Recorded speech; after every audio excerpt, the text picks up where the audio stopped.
Hello दोस्तों, मैं आशीष कुमार स्वागत करता हूं आपके अपने YouTube channel AK genius knowledge पर। आज के इस वीडियो पर देखेंगे टोटल 50 हिस्ट्री के मोस्ट इंपॉर्टेंट क्वेश्चन। इसके पिछले 2 सेट बन चुके हैं जो कि 100 नंबर तक की क्वेश्चंस कंप्लीट हो चुके हैं, उसे जा करके आप देख सकते हैं, जिसकी लिंक जो है आपको डिस्क्रिप्शन बॉक्स पर मिल जाएगी। तो आइए हम शुरू करते हैं। 101 नंबर का क्वेश्चन हमारे पास है, नंद वंश का अंतिम सम्राट कौन था? तो जो नंद वंश है उसके जो अंतिम सम्राट थे कौन थे? तो घनानंद थे। मतलब नंद वंश के अंतिम सम्राट कौन थे? तो ऑप्शन बी इसका राइट आंसर हो जाएगा, घनानंद थे। इसी के साथ हम अगले क्वेश्चन की तरफ बढ़ते हैं। तो अगला क्वेश्चन हमारे पास 102 नंबर का क्वेश्चन है, विश्व का पहला गणतंत्र वैशाली में किसके द्वारा स्थापित किया गया था? तो गणतंत्र जो है वैशाली जो है गणतंत्र हुआ था, तो किसके द्वारा हुआ था? तो यहाँ पर हो जाएगा हमारा ऑप्शन बी हो जाएगा, लिच्छावी द्वारा हुआ था। इसी के साथ अगले क्वेश्चन की तरफ बढ़ते हैं। तो अगला क्वेश्चन हमारे पास है, पहला ईरानी शासक जिसने भारत के कुछ भाग को अपने अधीन कर लिया था। तो एक ऐसा ईरानी शासक है जो इसने भारत के कुछ भाग को अपने अधीन कर लिया था, तो वह कौन था? तो ऑप्शन 20 का राइट आंसर डेरियस, जो कि एक ऐसा शासक था जिसने भारत के कुछ भाग को अपने अधीन कर लिया था। यह एक ईरानी शासक था। इसी के साथ हम अगले क्वेश्चन की तरफ बढ़ते हैं। तो अगला क्वेश्चन हमारे पास है 104 नंबर का हमारे पास क्वेश्चन है, त्रिपिटक धर्म ग्रंथ क्या है? तो त्रिपिटक धर्म ग्रंथ क्या होता है? तो इसका राइट आंसर हो जाएगा बौद्धों का। बौद्धों को जो है हम त्रिपिटक धर्म ग्रंथ के आधार पर बौद्धों को कहते हैं। इसी के साथ हम अगले क्वेश्चन की तरफ बढ़ते हैं। तो अगला क्वेश्चन हमारे पास है, किस शासक ने बौद्धों के लिए एक विख्यात विक्रमशिला विश्वविद्यालय की स्थापना की? तो बौद्ध लोगों के लिए एक ऐसी विक्रमशिला विश्वविद्यालय की स्थापना किसने की थी? तो इसका राइट आंसर हो जाएगा हमारा ऑप्शन बी हो जाएगा, धर्मपाल, जो कि एक ऐसे शासक थे जिन्होंने बौद्धों के लिए एक विक्रमशिला विश्वविद्यालय स्थापित किया था। इसी के साथ हम अगले क्वेश्चन की तरफ बढ़ते हैं। तो अगला क्वेश्चन हमारे पास है, महावीर का जन्म किस क्षत्रिय गोत्र में हुआ था? तो महावीर का जो है जन्म किस क्षत्रिय गोत्र में होता है? तो इसका राइट आंसर हो जाएगा हमारा ऑप्शन सी हो जाएगा, ऑप्शन सी। जात्रिक जो है एक ऐसा जो है क्षत्रिय गोत्र है जिसमें महावीर का जन्म हुआ था। इसी के साथ हम अगले क्वेश्चन की तरफ बढ़ते हैं। तो अगला क्वेश्चन हमारे पास है, महावीर की माता कौन थी? तो जो महावीर थे उनकी माता कौन थी? तो इसका राइट आंसर हो जाएगा हमारा त्रिशला, जो कि महावीर की एक माता थी जिनका नाम था त्रिशला। इसी के साथ अगले क्वेश्चन की तरफ बढ़ते हैं। तो अगला क्वेश्चन हमारे पास 108 नंबर का क्वेश्चन है, प्राचीनतम विश्वविद्यालय कौन था? तो जो प्राचीनतम विश्वविद्यालय है वो कौन था? तो ऑप्शन इसका राइट आंसर हो जाएगा नालंदा, जो कि एक प्राचीनतम विश्वविद्यालय है। इसी के साथ अगले क्वेश्चन की तरफ बढ़ते हैं। तो भगवान महावीर का प्रथम शिष्य कौन थे? तो जो भगवान महावीर थे उनके प्रथम शिष्य कौन थे? तो इसका राइट आंसर हो जाएगा जमाली, जो कि भगवान महावीर के प्रथम शिष्य थे। कौन थे? तो जमाली थे भगवान महावीर के प्रथम शिष्य। इसी के साथ अगले क्वेश्चन की तरफ बढ़ते हैं। तो अगला क्वेश्चन हमारे पास है 110 नंबर का क्वेश्चन हमारे पास है, आजीवक संप्रदाय के संस्थापक कौन थे? तो आजीवक संप्रदाय के संस्थापक थे वो कौन थे? तो इसका राइट आंसर हो जाएगा हमारा ऑप्शन बी हो जाएगा, मखाली गोसाल, जो कि आजीवक संप्रदाय के संस्थापक थे। तो कौन थे? मखाली गोसाल। इसी के साथ अगले क्वेश्चन की तरफ बढ़ते हैं। तो अगला क्वेश्चन हमारे पास 111 नंबर का क्वेश्चन हमारे पास है, तैमूर लंग ने किस वर्ष भारत में आक्रमण किया था? तो जो तैमूर लंग था उसने भारत पर किस वर्ष आक्रमण किया था? तो इसका राइट आंसर हो जाएगा ऑप्शन सी, 1398 ईस्वी में तैमूर जो है लंग ने भारत पर आक्रमण किया था। इसी के साथ अगले क्वेश्चन की तरफ बढ़ते हैं। तो अगला क्वेश्चन हमारे पास है, लोधी वंश के संस्थापक कौन थे? तो जो लोधी वंश था उनके संस्थापक कौन थे? तो ऑप्शन इसका राइट आंसर हो जाएगा बहलोल लोधी, जो कि लोधी वंश के संस्थापक थे। तो कौन थे? बहलोल लोधी। इसी के साथ अगले क्वेश्चन की तरफ बढ़ते हैं। तो अगला क्वेश्चन हमारे पास है, मोहम्मद गजनी किस वंश का था? तो मोहम्मद जो गजनी था वो किस वंश का था? तो इसका राइट आंसर हो जाएगा हमारा ऑप्शन ए, यामिनी वंश का जो है मोहम्मद गजनी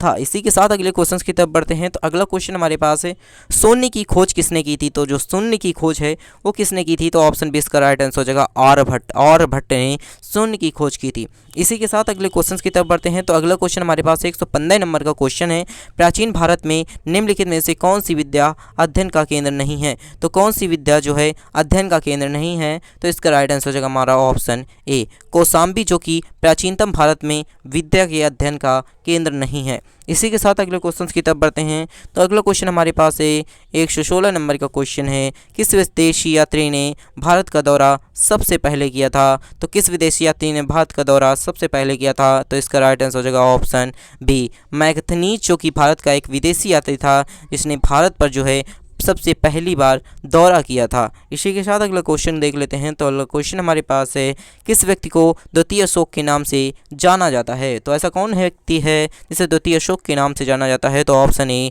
हर्षवर्धन, जो कि द्वितीय अशोक के रूप में जाने जाते हैं। इसी के साथ हम अगले क्वेश्चन की तरफ बढ़ते हैं। तो अगला क्वेश्चन हमारे पास है, हर्षवर्धन अपनी धार्मिक सभा कहाँ पर किया था? तो हर्षवर्धन ने अपनी धार्मिक सभा का आयोजन कहाँ पर किया था? तो इसका राइट आंसर हो जाएगा हमारा ऑप्शन ए हो जाएगा। प्रयागराज में हर्षवर्धन ने अपनी धार्मिक सभा का आयोजन किया था।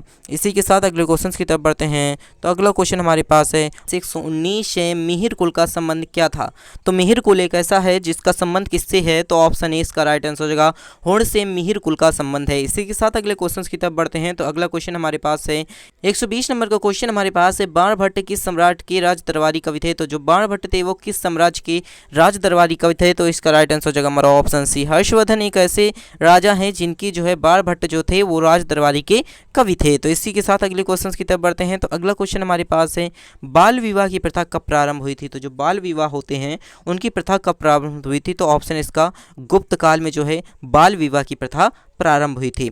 इसी के साथ हम अगले क्वेश्चन की तरफ बढ़ते हैं। तो अगला क्वेश्चन हमारे पास है, सोने के सर्वाधिक सिक्के किस काल को जारी किए गए थे? तो सोने के सर्वाधिक सिक्के किस काल में जारी किए गए थे? तो इसका राइट आंसर हो जाएगा हमारा ऑप्शन ए, गुप्त काल में ही सोने के सर्वाधिक सिक्के जारी किए गए थे। इसी के साथ अगले क्वेश्चन की तरफ बढ़ते हैं। तो किस गुप्तकालीन शासक को कविराज कहा जाता है? तो किस गुप्तकालीन शासक को कविराज कहा जाता है? तो इसका राइट आंसर हो जाएगा हमारा ऑप्शन सी, समुद्रगुप्त, जो एक ऐसा शासक है जिसे हम कविराज के नाम से भी जानते हैं। इसी के साथ हम अगले क्वेश्चन की तरफ बढ़ते हैं।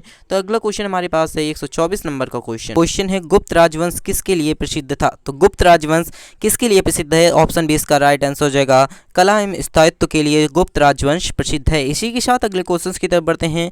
तो अगला क्वेश्चन हमारे पास 125 नंबर का क्वेश्चन है, मुजरिस किस राज्य का प्रमुख बंदरगाह था? तो मुजरिस किस राज्य का प्रमुख बंदरगाह था? तो इसका राइट आंसर हो जाएगा हमारा ऑप्शन ए, चेर, जो कि एक ऐसा राज्य है जिसका जो है मुजरिस जो है उस राज्य का बंदरगाह था। इसी के साथ अगले क्वेश्चन की तरफ बढ़ते हैं। तो अगला क्वेश्चन हमारे पास है 126 नंबर का क्वेश्चन हमारे पास है, गुप्त वंश के संस्थापक कौन थे? तो गुप्त वंश के संस्थापक कौन थे? तो ऑप्शन ए इसका राइट आंसर हो जाएगा श्री गुप्त, जो कि गुप्त वंश के संस्थापक थे। इसी के साथ हम अगले क्वेश्चन की तरफ बढ़ते हैं।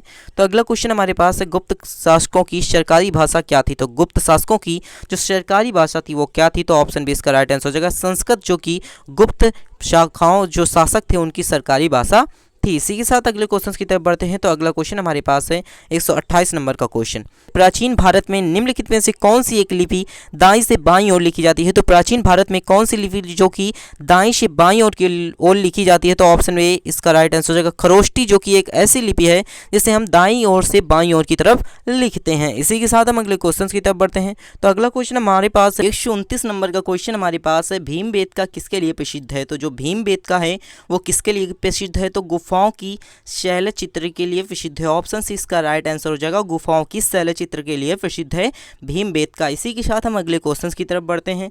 तो अगला क्वेश्चन हमारे पास है, निम्नलिखित में से कौन सी एक प्राचीन भारत के व्यापारियों की निगम है, मतलब मंडी है? तो इसका राइट आंसर हो जाएगा हमारा ऑप्शन बी, मणिग्राम, जो कि एक ऐसा प्राचीन भारत के व्यापारियों के लिए एक मंडी थी। कौन थी? मणिग्राम। इसी के साथ हम अगले क्वेश्चन की तरफ बढ़ते हैं।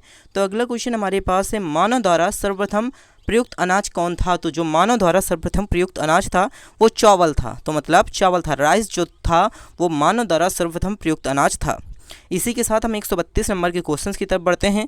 तो 132 नंबर का क्वेश्चन हमारे पास है, गुजारों को किस शासक ने पराजित किया था? तो जो गुजारों थे उनको किस शासक ने पराजित किया था? तो ऑप्शन 20 का राइट आंसर हो जाएगा, हर्षवर्धन ने गुजारों को पराजित किया था। इसी के साथ हम अगले क्वेश्चन की तरफ बढ़ते हैं। तो अगला क्वेश्चन हमारे पास है नंबर 133 हमारे पास है, गौतम बुद्ध द्वारा विवेचकों की संघ की स्थापना कहाँ की गई थी? तो इसका राइट आंसर हो जाएगा हमारा ऑप्शन बी हो जाएगा, मतलब कपिल वस्तु में जो है गौतम बुद्ध द्वारा विवेचकों संघ की स्थापना की गई थी। इसी के साथ हम अगले क्वेश्चंस की तरफ बढ़ते हैं। तो अगला क्वेश्चन हमारे पास है 134 नंबर का क्वेश्चन, गौतम बुद्ध ने सर्वप्रथम अपना पहला उपदेश कहां पर दिया था? तो ये क्वेश्चन बहुत बार पूछा गया, तो इसका राइट आंसर हो जाएगा हमारा ऑप्शन डी हो जाएगा, सारनाथ में गौतम बुद्ध ने अपना पहला उपदेश दिया था। इसी के साथ हम अगले क्वेश्चन की तरफ बढ़ते हैं। क्वेश्चन नंबर हमारे पास 135 है, बौद्ध धर्म एवं जैन धर्मों दोनों का उपदेश किसके शासनकाल में दिए गए थे? तो इसका जो राइट आंसर हो जाएगा हमारा ऑप्शन बी, बिंबिसार के शासनकाल में बौद्ध धर्म एवं जैन धर्म दोनों के उपदेश दिए गए थे। इसी के साथ हम 36 नंबर के क्वेश्चन की तरफ बढ़ते हैं। तो महावीर की मृत्यु कहाँ पर हुई थी? जो महावीर थे उनकी मृत्यु कहाँ पर हुई थी? तो ऑप्शन 20 का राइट आंसर हो जाएगा पावापुरी में महावीर की मृत्यु हुई थी। इसी के साथ हम अगले क्वेश्चन की तरफ बढ़ते हैं। तो अगला क्वेश्चन हमारे पास है, सिद्धार्थ को ज्ञान की प्राप्ति कहाँ पर हुई थी? तो जो सिद्धार्थ थे उनको ज्ञान की प्राप्ति कहाँ पर हुई थी? तो ऑप्शन 20 का राइट आंसर हो जाएगा गया। गया पर सिद्धार्थ को ज्ञान की प्राप्ति हुई थी। इसी के साथ हम अगले क्वेश्चन की तरफ बढ़ते हैं। तो अगला क्वेश्चन हमारे पास है, भगवत संप्रदाय के विकास का कितना योगदान अधिक है? तो किसका योगदान, भगवत संप्रदाय के विकास में किसका योगदान सबसे अधिक है? तो इसका राइट आंसर हो जाएगा हमारा ऑप्शन ए, हिंदू यूनानियों का जो है भगवत संप्रदाय के विकास में सबसे अधिक योगदान है। इसी के साथ हम अगले क्वेश्चन की तरफ बढ़ते हैं। तो अगला क्वेश्चन हमारे पास है 139 नंबर का क्वेश्चन। 139 नंबर का क्वेश्चन हमारे पास है, क्वेश्चन है महात्मा बुद्ध किस क्षेत्रीय कुल के थे? तो जो महात्मा बुद्ध थे वो किस क्षेत्रीय कुल के थे? तो ऑप्शन सी इसका राइट आंसर हो जाएगा शाक्य क्षेत्रीय कुल के थे, ऑप्शन सी। इसी के साथ हम 140 नंबर के क्वेश्चन की तरफ बढ़ते हैं। तो 140 नंबर का क्वेश्चन हमारे पास है, निम्नलिखित में से प्राचीनतम राजवंश कौन सा था, कौन सा है? तो निम्नलिखित में से प्राचीनतम राजवंश कौन सा है? तो इसका राइट आंसर हो जाएगा हमारा ऑप्शन बी, मौर्य वंश, जो कि निम्नलिखित में से इस समय जो है प्राचीनतम राजवंश है। इसी के साथ हम अगले क्वेश्चन की तरफ बढ़ते हैं। तो अगला क्वेश्चन हमारे पास है, मौर्य साम्राज्य की स्थापना किसने की थी? तो जो मौर्य साम्राज्य है उसकी स्थापना किसने की थी? तो ऑप्शन इसका राइट आंसर हो जाएगा चंद्रगुप्त मौर्य ने मौर्य समाज की स्थापना की थी।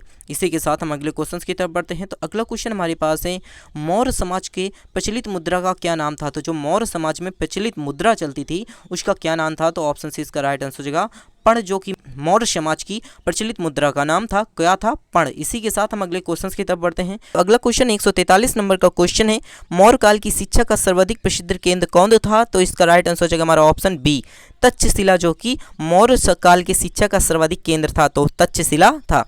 इसी के साथ हम 144 नंबर के क्वेश्चन की तरफ बढ़ते हैं। तो सांची का स्तूप किसने बनवाया था? तो जो सांची का स्तूप था वो किसने बनवाया था? तो ऑप्शन सी इसका राइट आंसर हो जाएगा अशोक ने जो है सांची का स्तूप बनवाया था। इसी के साथ हम अगले क्वेश्चन की तरफ बढ़ते हैं। तो श्रीनगर की स्थापना किस मौर्य शासक ने की थी? तो जो श्रीनगर है उसकी स्थापना किस मौर्य शासक ने की थी? तो ऑप्शन सी इसका राइट आंसर हो जाएगा अशोक ने की थी। इसी के साथ हम अगले क्वेश्चन की तरफ बढ़ते हैं। तो अगला क्वेश्चन हमारे पास है 146 नंबर का क्वेश्चन, कर्व वंश के संस्थापक कौन थे? तो कर्व वंश के जो संस्थापक थे वो कौन थे? तो ऑप्शन सी इसका राइट आंसर हो जाएगा वासुदेव, जो कि कर्व वंश के संस्थापक थे।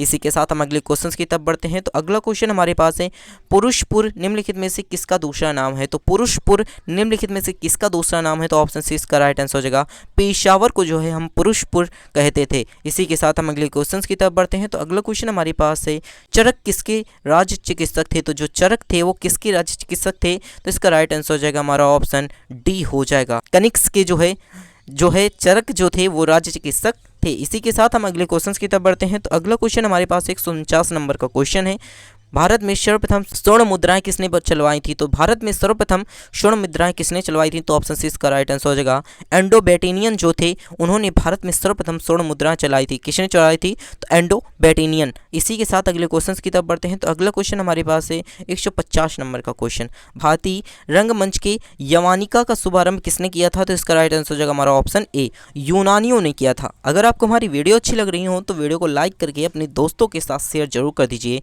अगर चैनल पर नए हैं तो चैनल को सब्सक्राइब कर वीडियो को लाइक कर दीजिए और कमेंट बॉक्स में बताइए कि आपको ये वीडियो कैसा लग रहा है। Thanks for watching this video.